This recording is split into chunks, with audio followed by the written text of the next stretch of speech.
ಆತ್ಮೀಯ ವಿದ್ಯಾರ್ಥಿಗಳೇ, ಕಳೆದ ತರಗತಿಯಲ್ಲಿ ನಾವು ಗ್ರಾಮರನ್ನು ಸ್ಟಡಿ ಮಾಡ್ತಾ ಇದ್ವಿ. ಅದು ಯಾವುದಪ್ಪ ಅಂದರೆ ಆಕ್ಟಿವ್ ವಾಯ್ಸನ್ನು ಪ್ಯಾಸಿವ್ ವಾಯ್ಸ್ಗೆ ಹೇಗೆ ಚೇಂಜ್ ಮಾಡ್ತಕ್ಕಂಥದ್ದನ್ನು ಕಲ್ತ್ವಿ. ಅದರಲ್ಲಿ 3 ಕೇಸ್ಗಳನ್ನು ಮಾತ್ರ ಕಲ್ತಿದ್ದೀವಿ. ಸ್ಟಿಲ್ 4 ಕೇಸಸ್ ರಿಮೈನ್, ಇನ್ನೂ 4 ಕೇಸುಗಳು ಇದ್ದಾವೆ. ಹಾಗಾದರೆ ಅವನು ಕಲಿಯೋದು ಬೇಡವಾ? Yes, we have to learn. But before commencing that topic, once again I wanted to give 2 more examples of the third case. 3ನೇ ಕೇಸಿಗೆ ಸಂಬಂಧಪಟ್ಟ ಹಾಗೆ ಇನ್ನೂ 2 ಉದಾಹರಣೆಗಳನ್ನು ನಾನು ಕೊಡ್ತೀನಿ. ಈಗ after giving those 2 examples we will jump to the 4th case, right? Okay, ಆ 1-2 ಎಕ್ಸಾಂಪಲ್ಗಳನ್ನು ನೋಡೋಣ. ನೋಡಿ ಇಲ್ಲಿ, Sachin has completed the work. This is present perfect. ಹಾಗೆ ನಿಮಗೆ ಗೊತ್ತಾಗುತ್ತೆ, ಇಲ್ಲಿ ನೋಡಿ, ನಾವು just look at the auxiliary verb. This auxiliary verb is using only for the perfect tense. ಕೇವಲ ಪರ್ಫೆಕ್ಟ್ ಟೆನ್ಸ್ಗಳಿಗೆ ಈ ಒಂದು ಸಹಾಯಕ ಕ್ರಿಯಾಪದವನ್ನು ಯೂಸ್ ಮಾಡ್ತಕ್ಕಂಥದ್ದು. ಮತ್ತೆ ಅದರ ಮುಂದೆ ಇರುವಂತಹ ಒಂದು ಮೇನ್ ವರ್ಬ್ ಏನಿದೆಯೋ ಅದು V3 ಫಾರ್ಮ್ ಅಲ್ಲಿ ಇರುತ್ತೆ. ಹೀಗಿತ್ತು ಅಂದ್ರೆ ಅದು ಪರ್ಫೆಕ್ಟ್ ಟೆನ್ಸ್. ಇದು ಪ್ರೆಸೆಂಟ್, ಹಿ ಹ್ಯಾಸ್ ಮತ್ತು ಹ್ಯಾವ್ ಅವೆರಡು ಬಂದ್ರೆ ಪ್ರೆಸೆಂಟ್ ಟೆನ್ಸ್, ಹ್ಯಾಡ್ ಬಂದ್ರೆ ಪಾಸ್ಟ್ ಟೆನ್ಸ್. ಅಂದ್ರೆ ಇದು ಪ್ರೆಸೆಂಟ್ ಪರ್ಫೆಕ್ಟ್ ಅಂತ ಹೇಳಿ ನಮಗೆ ಗೊತ್ತಾಯ್ತು. We have confirmed that this sentence is in present perfect. Now we have to change the active voice, its voice into passive. ಈಗ ಆಕ್ಟಿವ್ ವಾಯ್ಸ್ ಅಲ್ಲಿ ಇರ್ತಕ್ಕಂಥದನ್ನ passive ವಾಯ್ಸ್ಗೆ ಚೇಂಜ್ ಮಾಡಬೇಕು. The rules, same rules what we have studied, how we have applied for those 2 cases. ಕಳೆದ ಕೇಸ್ಗಳಲ್ಲಿ ನಾವು ಹೇಗೆ ರೂಲ್ಸ್ಗಳನ್ನು apply ಮಾಡಿದ್ವೋ ಅದೇ ರೂಲ್ಸ್ಗಳನ್ನು ಇಲ್ಲೂ ಸಹ ಅಪ್ಲೈ ಮಾಡ್ತೀವಿ. We have divided the sentence into 3.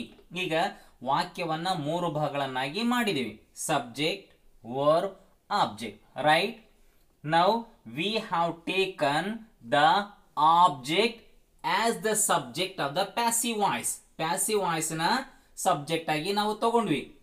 ಈಗ ಈ ಒಂದು ಸಬ್ಜೆಕ್ಟು, ಈ ಒಂದು ಏನು ಪದ ಇದೆಯಲ್ಲ, ಈ ಪದ ಸಿಂಗ್ಯುಲರ್.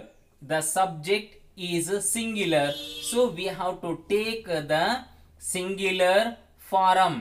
ಸಿಂಗ್ಯುಲರ್ ಫಾರಮ್ಗೆ ಸಿಂಗ್ಯುಲರ್ಗೆ ಬೇಕಾಗಿರ್ತಕ್ಕಂಥ ವರ್ಬ್ ಅನ್ನ ತಗೋಬೇಕಿದೆ. ಏನಾದರೂ ಪ್ಲೂರಲ್ ಇದ್ದಿದ್ರೆ, ವರ್ಕ್ಸ್ ಅಂತ ಇದ್ರೆ ಇದರ ಬದಲಾಗಿ ಹ್ಯಾವ್ ಅನ್ನ ಹಾಕೊಂತೀವಿ. ಬಟ್ ಇದು ವರ್ಕ್ ಅನ್ನೋದು ಒಂದೇ ಒಂದಾಗಿರೋದ್ರಿಂದ ಇದನ್ನೇ ಹಾಕೊಂತೀವಿ.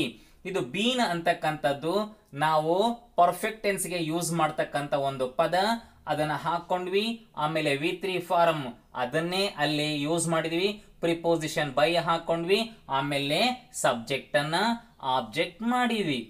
ಈ ರೀತಿಯಾಗಿ we have completed the work. ನಾವು ಈ ರೀತಿ ನಮ್ಮ ಕೆಲಸವನ್ನ ಮುಗಿಸಿದ್ವಿ. ಏನು? We have changed the active voice into passive voice. Come to the another example. ಇನ್ನೊಂದು ಉದಾಹರಣೆಗೆ ಬನ್ನಿ. Patil had drawn the money. ಇದನ್ನ ನೋಡಿ ಒಮ್ಮೆ, ಯಾವ ಟೆನ್ಸ್ ಇದು? Perfect tense. ಯಾವ ಪರ್ಫೆಕ್ಟು? Past perfect. ಹೇಗೆ? ಇಲ್ಲಿ ನೋಡಿ, ಹ್ಯಾಡ್ ಅನ್ನ ಇದೆ. ಇದೇ ನಮಗೆ ಬಹಳಷ್ಟು ಹೆಲ್ಪ್ ಮಾಡ್ತಕ್ಕಂಥದ್ದು. This auxiliary verb is helping us to find the tense of this sentence. ಈ ಒಂದು ಸೆಂಟೆನ್ಸಿನ ಕಾಲವನ್ನ ತಿಳಿಸ್ತಕ್ಕಂಥದ್ದೇ ಇದು. ಹ್ಯಾಡ್ ಅನ್ನೋದು past tens, drawn V3 form ಅಲ್ಲಿ ಇದೆ, ಹಾಗಾಗಿ ಇದು ಪಾಸ್ಟ್ ಪರ್ಫೆಕ್ಟ್. ಈಗ ರೂಲ್ಸ್ಗಳನ್ನ ಫಾಲೋ ಮಾಡೋಣ. Subject, verb, object. ಆಬ್ಜೆಕ್ಟ್ ಅನ್ನ ಸಬ್ಜೆಕ್ಟ್ ಮಾಡ್ಕೊಂಡಿವಿ. ದ ಮನಿ, ಇದು ಸಿಂಗ್ಯುಲರ್ ಆಗಿರ್ಲಿ ಪ್ಲೂರಲ್ ಆಗಿರ್ಲಿ ಯಾವುದಕ್ಕೂ ಸಹ ಪಾಸ್ಟ್ ಟೆನ್ಸ್ ಅಲ್ಲಿ ಇದನ್ನೇ ಯೂಸ್ ಮಾಡ್ತೀವಿ, ಹಾಗಾಗಿ ಅದನ್ನೇ ಯೂಸ್ ಮಾಡಿದೀವಿ. ಬೀನ್ ಅನ್ನೋದು ಪರ್ಫೆಕ್ಟ್ ಟೆನ್ಸ್ಗೆ ಯೂಸ್ ಮಾಡ್ತಕ್ಕಂಥ ಪದ ಹಾಕೊಂಡ್ವಿ. ಇದು V3 ಫಾರ್ಮ್ ಅಲ್ಲ ಇದೆ, ಅದೇ V3 ಫಾರ್ಮ್ ಅನ್ನ ನಾವು ಹಾಕೊಂಡ್ವಿ. ಪ್ರಿಪೋಸಿಷನ್ ಬೈ ಅನ್ನ ಹಚ್ಚಿದ್ವಿ, ಸಬ್ಜೆಕ್ಟ್ ಅನ್ನ ಆಬ್ಜೆಕ್ಟ್ ಮಾಡಿದ್ವಿ. See, this is the way we have to change the active voice into passive voice where in the third case. ಈ 3ನೇ ಕೇಸಲ್ಲಿ ಯಾವಾಗ ಸೆಂಟೆನ್ಸು ಪ್ರೆಸೆಂಟ್ ಪರ್ಫೆಕ್ಟ್ ಅಥವಾ ಪಾಸ್ಟ್ ಪರ್ಫೆಕ್ಟ್ ಆಗಿದ್ದಾಗ ಈ ರೀತಿಯಾಗಿ ಬದಲಾಯಿಸಬೇಕು. Now we will jump to the fourth case, how the fourth case should be changed. ಈಗ ನಾಲ್ಕನೇ ಕೇಸು ಹೇಗೆ ಚೇಂಜ್ ಆಗತ್ತೆ ಅನ್ನೋದನ್ನ ಸ್ಟಡಿ ಮಾಡೋಣ. ಈಗ ಕೇಸ್ ನಂಬರ್ 4. ಯಾವಾಗ ಈ ಕೇಸ್ ನಂಬರ್ 4 ಅಂತಂದ್ರೆ ಸೆಂಟೆನ್ಸು ಸಿಂಪಲ್ ಫ್ಯೂಚರ್ ಆಗಿದ್ದಾಗ, ಸಿಂಪಲ್ ಫ್ಯೂಚರ್ ಆಗಿದ್ದಾಗ ಆ ಒಂದು ಸೆಂಟೆನ್ಸನ್ನು, ಆ ಒಂದು ವಾಯ್ಸನ್ನು, ಆಕ್ಟಿವ್ ವಾಯ್ಸನ್ನು ಪ್ಯಾಸಿವ್ ವಾಯ್ಸ್ಗೆ ಹೇಗಪ್ಪ ಚೇಂಜ್ ಮಾಡೋದು ಅದನ್ನು ನೋಡೋಣ. ಈಗ ಬನ್ನಿ ನೋಡಿ. If the sentence is a simple future, C Ram will kill a tiger. See, very simple sentence. Ram is the subject, will kill verb, a tiger is object. Will indicate this auxiliary verb will help you to find the tense of this sentence. Very easily we may guess, we may identify, yes, this sentence is simple future. ಈ will ಆಮೇಲೆ ಯಾವುದೇ ಒಂದು ಬೇರೆ ಪದಗಳಿಲ್ಲ, kill ಅನ್ನೋದು V1 form ಅಲ್ಲಿ ಇರೋದ್ರಿಂದ ಇದು simple future, right? ಹೀಗೆ ಕೊಟ್ಟಾಗ suppose the sentence is given like this, how we have to change that sentence into passive. ಅಂತ ಒಂದು ಸೆಂಟೆನ್ಸ್ಗಳನ್ನ ಪ್ಯಾಸಿವ್ ವಾಯ್ಸ್ಗೆ ಹೇಗಪ್ಪ ಮಾಡೋದು? ಅದೇ ರೂಲ್ಸ್ಗಳನ್ನ ನೋಡಿ. ಈಗ ನಾವು ಆಬ್ಜೆಕ್ಟ್ ಅನ್ನ ಸಬ್ಜೆಕ್ಟ್ ಮಾಡ್ಕೊಂಡ್ವಿ, ಎ ಟೈಗರ್. ವಿಲ್ ಅನ್ನೋದನ್ನ ಅದೇ ವಿಲ್ ಅನ್ನ ಹಾಕೊಂಡ್ವಿ. ಆಮೇಲೆ ಈಗ ಈ ಫೋರ್ತ್ ಕೇಸಲ್ಲಿ ಏನ್ ಮಾಡಬೇಕಪ್ಪ ಅಂದ್ರೆ ನಾವು ಒಂದು ಪದವನ್ನ ಹಾಕೋಬೇಕು, ಒಂದು ವರ್ಡ್ ಅನ್ನ ಹಾಕೋಬೇಕು. ಆ ವರ್ಡೇ ಬಿ, ರೈಟ್? ಈಗ ಬಿ ಫಾರಮ್ ಅನ್ನ ನಾವು ಇಲ್ಲಿ ಹಾಕೊಂಡ್ವಿ. ಎ ಟೈಗರ್ ವಿಲ್ ಬಿ, ಆಮೇಲೆ ಕಿಲ್ ಅನ್ನೋದ V1, ಇದರ V3 ಫಾರಮ್ ನೋಡ್ರಿ, ಕಿಲ್, ಕಿಲ್ಡ್, ಕಿಲ್ಡ್. ಈಗ ನಾವು V3 ಫಾರಮ್ ಹಾಕೊಂಡ್ವಿ. ನಿಯಮದ ಪ್ರಕಾರ ಪ್ರಿಪೋಸಿಷನ್ ಬೈ ಅನ್ನ ಯೂಸ್ ಮಾಡಬೇಕು, ಮಾಡಿದೀವಿ. ಆಮೇಲೆ ಈ ಒಂದು ಸಬ್ಜೆಕ್ಟ್ ಅನ್ನ ಆಬ್ಜೆಕ್ಟ್ ಮಾಡಿದ್ವಿ. ಈಗ ನಮ್ಮ ಒಂದು ಕೆಲಸ ಮುಗೀತು. We have completed our work by solving the active voice into passive voice. Passive ವಾಯ್ಸ್ಗೆ ಮಾಡಿರೋದು ನಮ್ಮ ಕೆಲಸ ಮುಗೀತು. ಈಗ ಎರಡನೇ ಒಂದು ಎಕ್ಸಾಂಪಲ್ಗೆ ಬನ್ನಿ. Sharan will run the business. Will run, again this is simple future.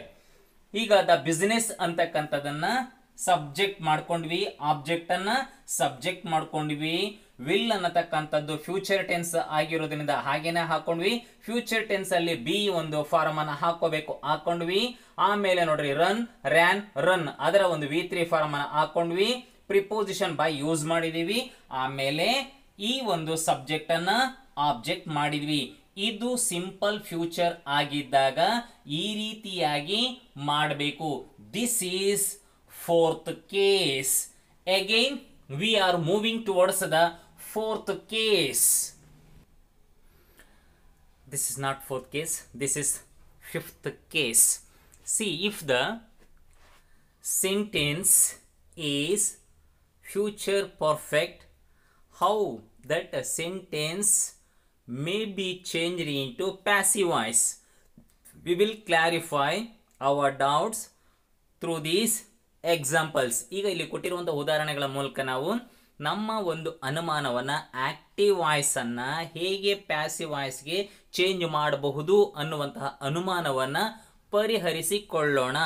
Right? ಬನ್ನಿ ನೋಡ್ರಿ, ಇಲ್ಲಿ Dhanraj will have typed the letter. Will future, have typed perfect ಅಂದ್ರೆ ಫ್ಯೂಚರ್ ಪರ್ಫೆಕ್ಟ್, ರೈಟ್? ಇದು ವರ್ಬ್, ದೆನ್ ಲೆಟರ್ ಅಂತಕ್ಕಂಥದ್ದು ಆಬ್ಜೆಕ್ಟ್. ಈಗ ಆಬ್ಜೆಕ್ಟ್ ಅನ್ನ ಸಬ್ಜೆಕ್ಟ್ ಮಾಡ್ಕೊಂಡ್ವಿ, the letter. ಈಗ ಸಬ್ಜೆಕ್ಟ್ ಮಾಡ್ಕೊಂಡಿದ್ದ ಆದ್ಮೇಲೆ ಫ್ಯೂಚರ್ ಇಂಡಿಕೇಟ್ಸ್, ಇದು ಪರ್ಫೆಕ್ಟ್ ನ ಸೂಚಿಸ್ತಕ್ಕಂಥದ್ದು. Have been typed. ಬೀನ್ ಅಂತಕ್ಕಂಥದ್ದು ನೀವು ಆಲ್ರೆಡಿ ಕೇಸ್ ನಂಬರ್ 3 ಅಲ್ಲಿ ಯೂಸ್ ಮಾಡಿದ್ದೀರಾ. ಯಾವಾಗ? ಪ್ರೆಸೆಂಟ್ ಪರ್ಫೆಕ್ಟ್ ಮತ್ತು ಪಾಸ್ಟ್ ಪರ್ಫೆಕ್ಟ್ ಟೆನ್ಸ್ ಅಲ್ಲಿ ಬೀನ್ ಅನ್ನ ಹೇಗೆ ಯೂಸ್ ಮಾಡಬೇಕು ಅಂತಕ್ಕಂಥ ಕಲ್ತಿದ್ವಿ. ಹಾಗೆ even in this case also we are using the same word. It indicates, it shows us that the perfectness, right? Have been typed by Dhanraj, ಇದು passive form. Next example, Taru will have called her friend. ನೋಡಿ, ಇದು ಒಂದು future perfect. Taru ಅನ್ನೋದು subject, will have called ಅಂತಕ್ಕಂಥದ್ದು verb, her friend ಅಂತಕ್ಕಂಥದ್ದು object. ಈಗ object ಅನ್ನ subject ಮಾಡ್ಕೊಂಡ್ವಿ. ಹರ್ ಫ್ರೆಂಡ್ ವಿಲ್ ಅನ್ನೋದು ಫ್ಯೂಚರ್ ಟೆನ್ಸ್ಗೆ ಯೂಸ್ ಮಾಡಿದೀವಿ. ಆಮೇಲೆ ಇದು ಪರ್ಫೆಕ್ಟ್ ಅನ್ನ ತೋರಿಸ್ತಕ್ಕಂಥದ್ದು, ಕ್ರಿಯೆ ಮುಗ್ದೋಗಿದೆ ಅನ್ನೋದನ್ನ ಸೂಚಿಸ್ತಕ್ಕಂಥದ್ದು have been called by Taru. These are the examples for the case number 5th when the sentence is future perfect. Next, 6th case and 7th case, very very important. They are quite different from these. ಅವುಗಳು ಸ್ವಲ್ಪ change ಇದಾವೆ. 6th case ಮತ್ತು 7th ಕೇಸನ್ನ ಹೇಗೆ ಬದಲಾವಣೆಯನ್ನ ಮಾಡಬೇಕು ಅವುಗಳನ್ನು ಸಹ ಕಲ್ತು ಬಿಟ್ರೆ ನಮ್ಮ ಒಂದು ಆಕ್ಟಿವ್ ವಾಯ್ಸ್ ಪ್ಯಾಸಿವ್ ವಾಯ್ಸ್ ನ ಕೆಲಸ ಮುಗಿಯುತ್ತೆ. ಹಾಗಾಗಿ ಅವನು ಸಹ ಕಲ್ತು ಬಿಡೋಣ.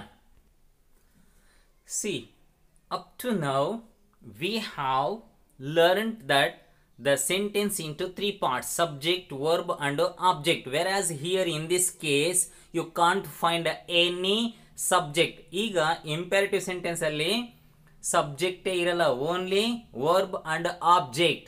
If the sentences are like so, how we may change them? ಅಕಸ್ಮಾತ್ ಏನಾದರೂ ಆ ಥರ ಇದ್ರೆ, ಇಂಪೇರೇಟಿವ್ ಸೆಂಟೆನ್ಸ್ ಅಲ್ಲಿ ಇದ್ರೆ ಅಂತ ವಾಕ್ಯಗಳನ್ನ ಪ್ಯಾಸಿವ್ ವಾಯ್ಸ್ಗಳಿಗೆ ಹೇಗಪ್ಪ ಚೇಂಜ್ ಮಾಡೋದು ಅದನ್ನು ಸಹ ನೋಡೋಣ. ಈಗ ಇಲ್ಲಿ ನೋಡಿ, ಶಟ್ ದ ಡೋರ್. ನೋಡ್ರಿ, ಶಟ್ ಅಂತಕ್ಕಂಥದ್ದು ವರ್ಬು, ದ ಡೋರ್ ಅನ್ನೋದು ಆಬ್ಜೆಕ್ಟು. ಸಿ, ನೀವು ಎಲ್ಲೇ ಆಗಲಿ, wherever you go, whatever you learn, ನೀವೇನಾದ್ರೂ ಕಲಿ, the rules are the same. You have to apply you same rules. ನೀವು ಆ ಒಂದು ರೂಲ್ಸ್ಗಳನ್ನ ಎಲ್ಲ ಕೇಸ್ಗಳು ಸಹ ಒಂದೇ ರೀತಿಯಲ್ಲೇ ಅಪ್ಲೈ ಮಾಡಬೇಕು. But here in this case, ಈಗ ನೀವು in the beginning when you are changing the active voice into passive voice, ನೀವು ಈ ಒಂದು ಆಕ್ಟಿವ್ ವಾಯ್ಸ್ ಅನ್ನ ಪ್ಯಾಸಿವ್ ವಾಯ್ಸ್ಗೆ ಚೇಂಜ್ ಮಾಡಬೇಕಾದ್ರೆ you have to introduce a new word that is let. ಇಲ್ಲಿ ಈ ಒಂದು 6th ಕೇಸಲ್ಲಿ ಇಂಪ್ಯಾರಿಟಿವ್ ಸೆಂಟೆನ್ಸ್ ಆದಾಗ ಲೆಟ್ ಅನ್ನುವಂತಹ ಪದವನ್ನ ಉಪಯೋಗಿಸಿಕೊಳ್ಳಬೇಕು. Yes, we have used. ಈಗ ಅದನ್ನ ಯೂಸ್ ಮಾಡಿದೀವಿ.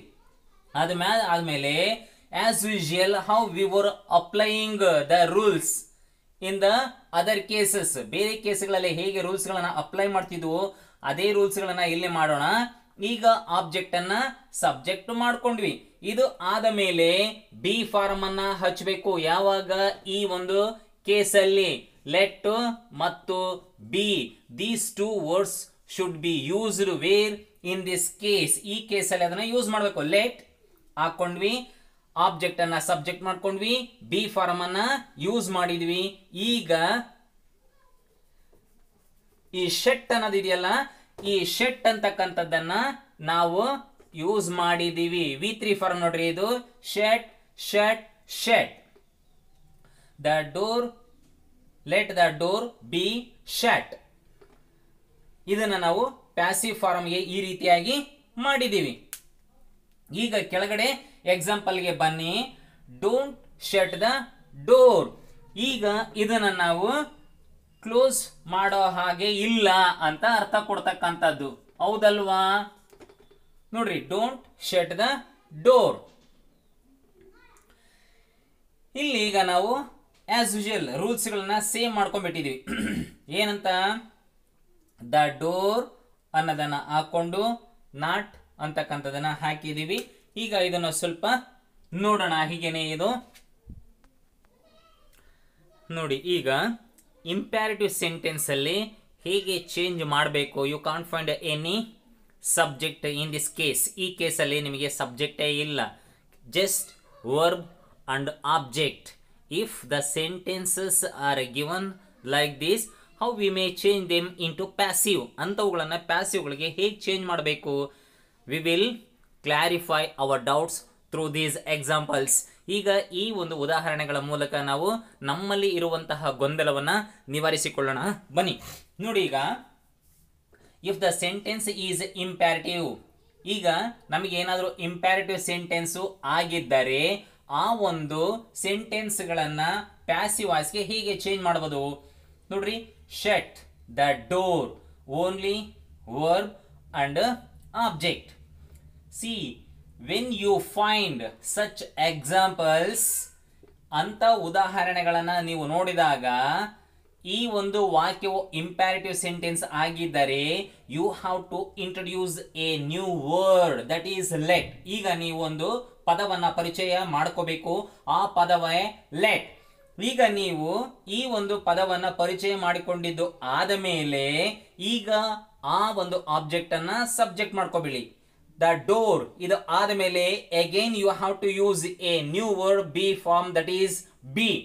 ಈಗ ಬಿ ಪದವನ್ನ ಯೂಸ್ ಮಾಡಬೇಕು. ಅದ ಆದ ಮೇಲೆ ಈ ಸಬ್ಜೆಕ್ಟ್ ಅನ್ನ ಆಬ್ಜೆಕ್ಟ್ ಮಾಡಬೇಕು. Shut shut shut, V1 V2 V3 same. ಇದು ಇದರ ಒಂದು ಪ್ಯಾಸಿವ್ ಫಾರ್ಮ್. ಈಗ ಇದನ್ನೇನೆ ನಾನು ನೆಗೆಟಿವ್ ಅಲ್ಲಿ ಮಾಡಿದ್ದೀನಿ, don't shut the door. But ನೀವು ನೆಗೆಟಿವ್ ಆಗಿರ್ಲಿ ಪಾಸಿಟಿವ್ ಆಗಿರ್ಲಿ ಈ ಒಂದು ಪದವನ್ನ ಇಂಪ್ಯಾರಿಟಿವ್ ಸೆಂಟೆನ್ಸ್ ಅಲ್ಲಿ ಕಂಪಲ್ಸರಿ ಉಪಯೋಗಿಸಲೇಬೇಕು. You have to use this word in the beginning when the sentence is imperative.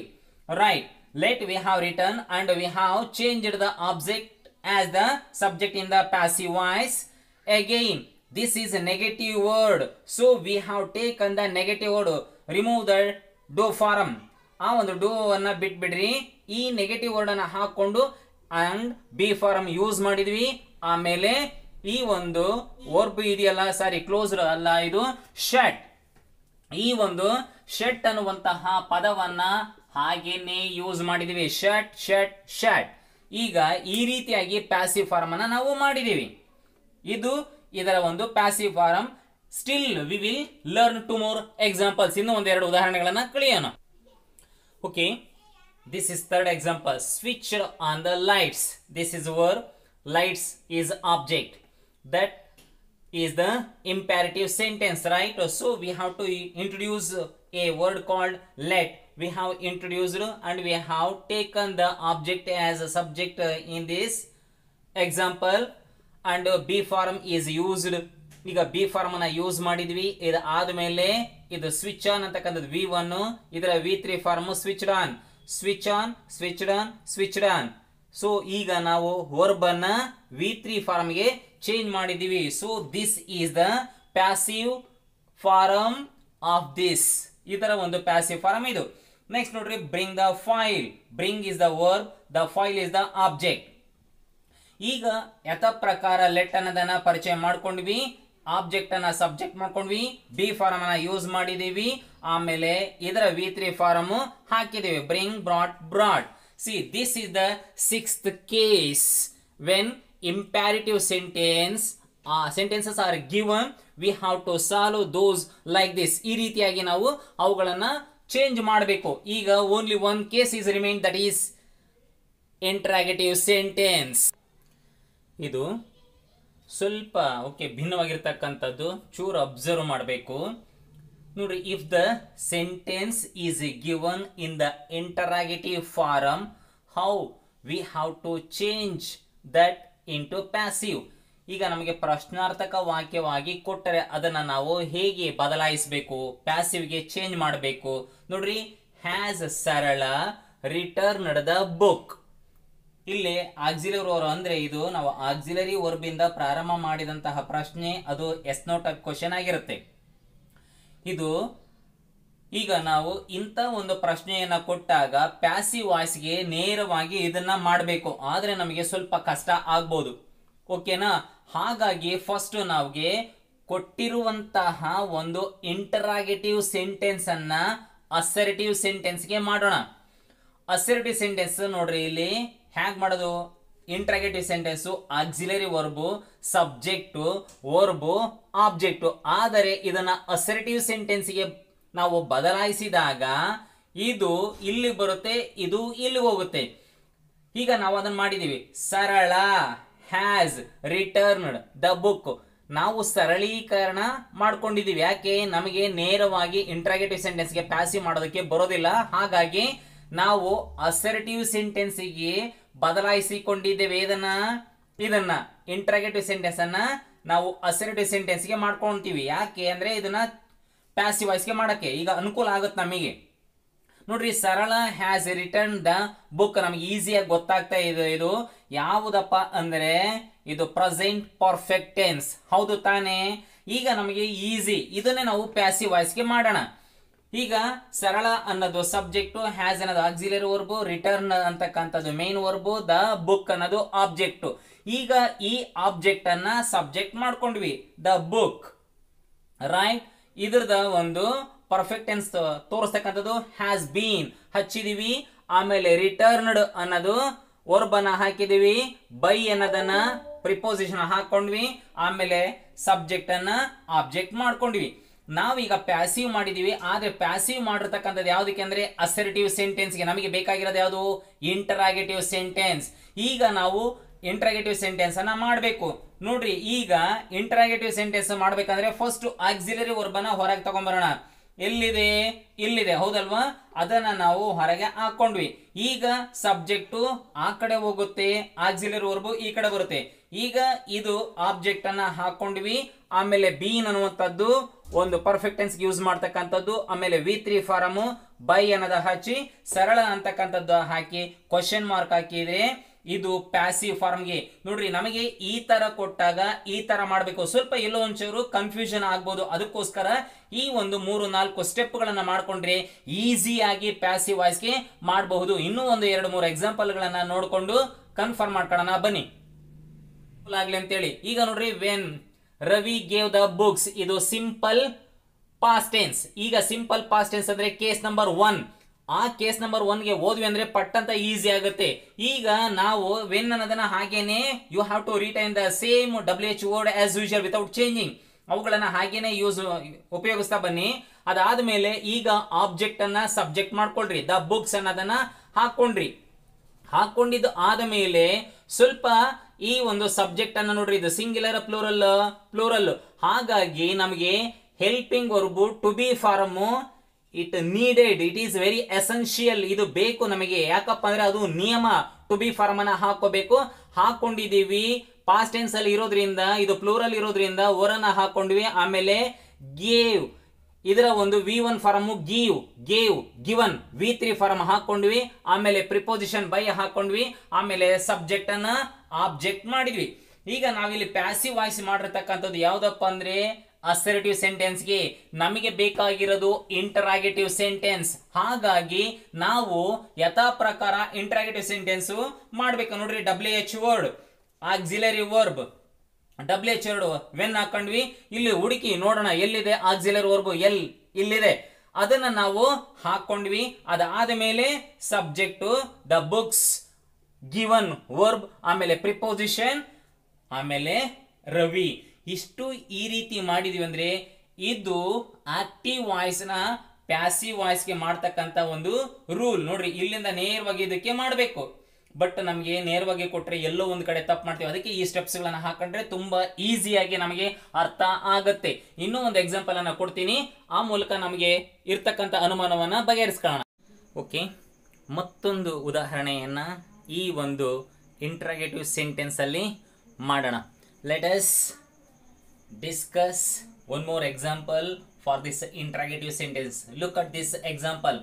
Why was Rekha playing the chess? See the pattern of this sentence. See WH word. See, if this formula is there, definitely it would be the interrogative sentence.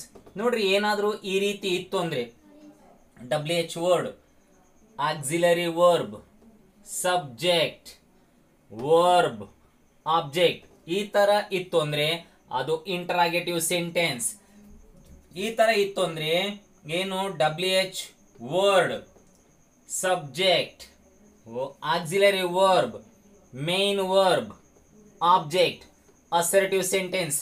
ಕೆಲವು ಸಂದರ್ಭದಲ್ಲಿ WH word ಇರೋದಿಲ್ಲ, ಇಲ್ಲಿ ನೇರವಾಗಿ auxiliary verb ಇರುತ್ತೆ, ಹಾಗಿದ್ರೂ ಸಹ ಅದು interrogative sentence. ಈ ಒಂದು ಎಕ್ಸಾಂಪಲ್ ಗೆ ಸಂಬಂಧಪಟ್ಟ ಹಾಗೆ ಇದನ್ನ ಬರ್ದಿದ್ದೀನಿ, ಎಲ್ಲದಕ್ಕೂ ಇದನ್ನ ಅಪ್ಲೈ ಮಾಡಕ್ಕೆ ಹೋಗೋದು ಬೇಡ.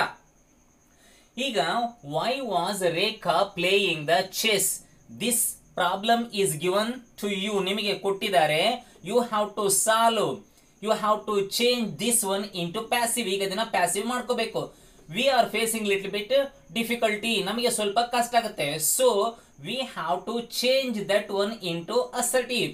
ಈಗ ಅಸರ್ಟಿವ್ ಚೇಂಜ್ ಮಾಡೋಣ. ಇದನ್ನ ಅಸರ್ಟಿವ್ ನೋಡ್ರಿ, ಈಗ WH word we have taken that WH word and in place of auxiliary verb the subject comes.